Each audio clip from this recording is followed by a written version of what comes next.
first people to live in America were the Indians. They made everything they needed from the materials that nature provided. Today, the Hopi, Navajo, and Iroquois, as well as many other Indian groups, still make objects by hand, just as they were made many years ago.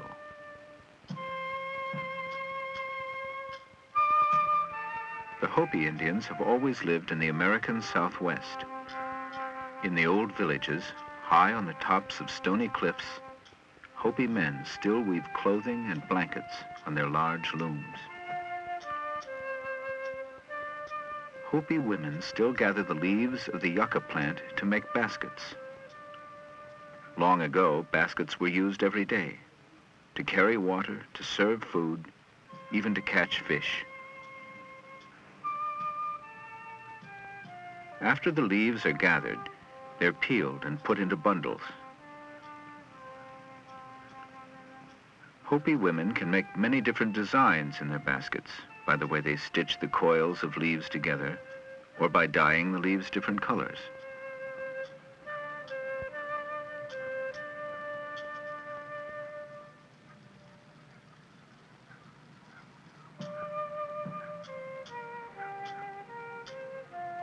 Basket making is slow work, for the yucca leaves must be moistened often to keep them from drying out.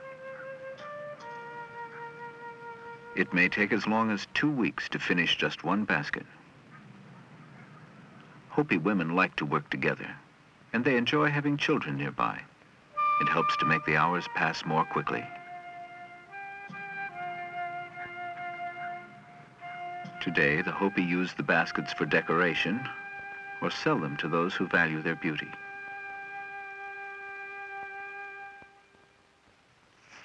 The first step in making Hopi pottery is finding just the right kind of clay.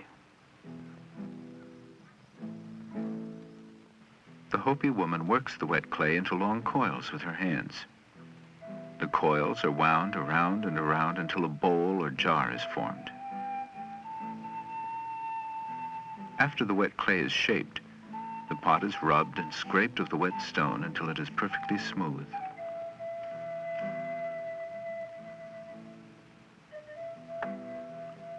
A Hopi woman makes her own paints by mixing water with minerals from the earth. Her brushes are made from the yucca plant.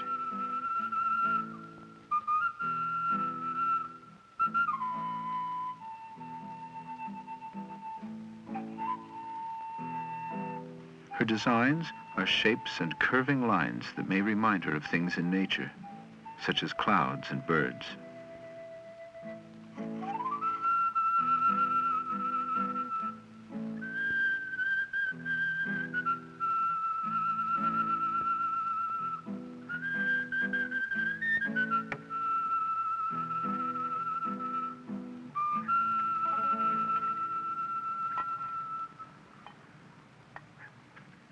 To make the pot hard and strong, it must be baked in an oven. Pieces of broken pottery are placed over the pot to protect it from the fire. Then the Hopi potter makes her own oven, usually out of wood or dried sheep's dung. Since there's no thermometer to tell when the pot is done, Hopi women must know from experience when to remove it.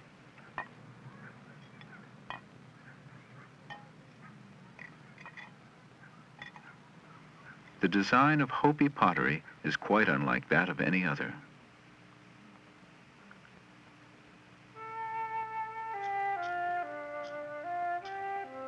From wood that drifts down the rivers in springtime, Hopi men cut and carve Kachina dolls for their children.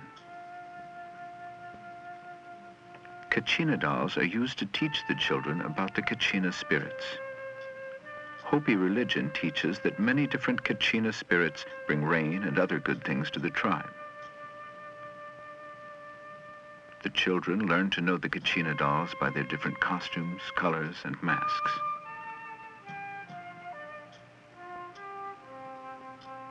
After the body of the doll has been carved, ears, noses, snouts, or horns may be attached with pegs.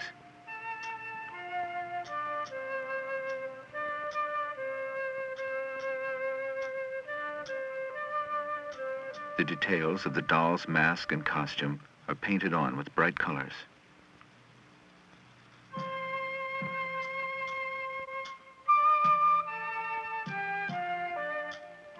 Feathers, headdresses, or jewelry complete the costume. Often, the Kachina carries an object.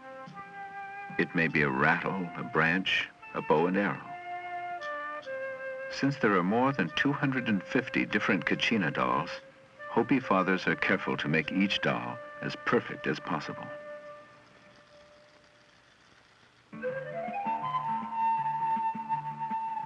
Not far from the villages of the Hopi live another Indian tribe of the Southwest, the Navajo.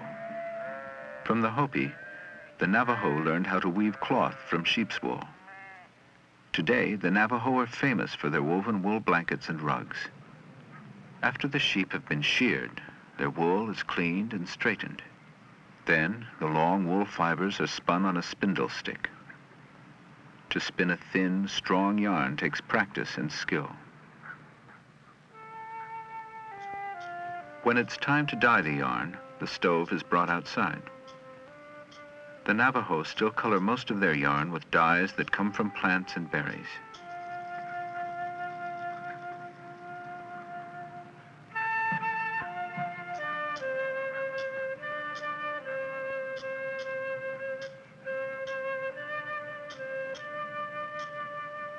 Among the Navajo, it is the woman who weaves.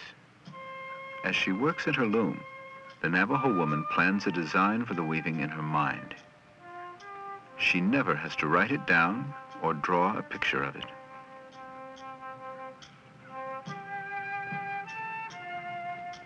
To us, the weavings are full of interesting designs.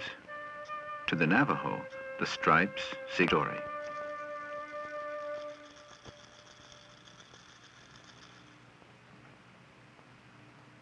A Navajo home may also be a workshop for making jewelry.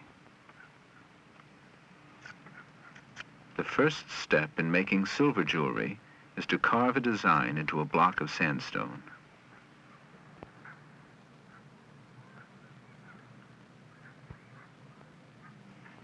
The design is then covered with another block of sandstone, and the two are wrapped together to make a mold.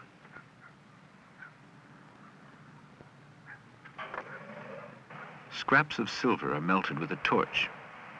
It takes much less time than it did in the old days when silver was melted over a fire.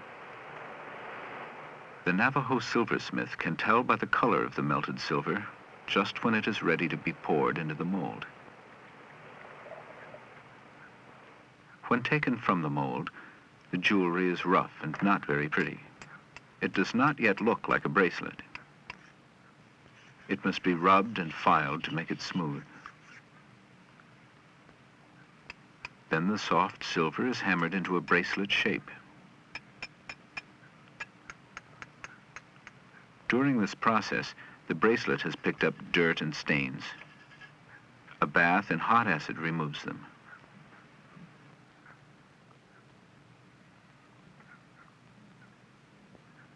It is almost finished. The final step in making silver jewelry is a careful polishing.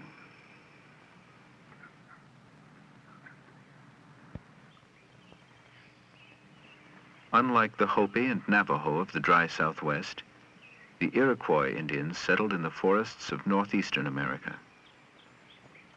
One of the oldest traditions of the Iroquois begins with finding a special tree.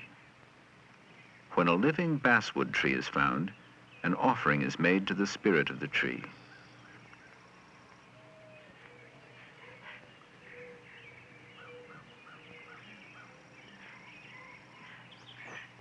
Then, just as they have done for over 300 years, the Iroquois carve a mask from the trunk of the tree. The mask, called a false face, represents an Iroquois spirit who once used its power to help the tribe.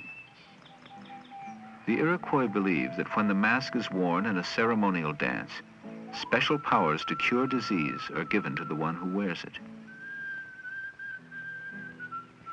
After the features of the mask have been carved, it is removed from the tree.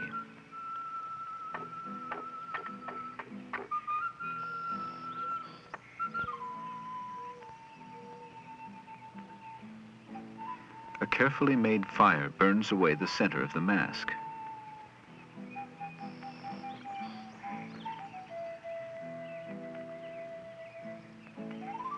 Traditional Iroquois tools are used to finish the details. If the mask is finished in the morning, it is painted red. If it's taken from the tree in the afternoon, the mask is painted black. Only the Iroquois who carves the false face mask may wear it. The crafts of one Indian group are quite different from those of any other, for each object expresses the heritage of one tribe and the thought of one person.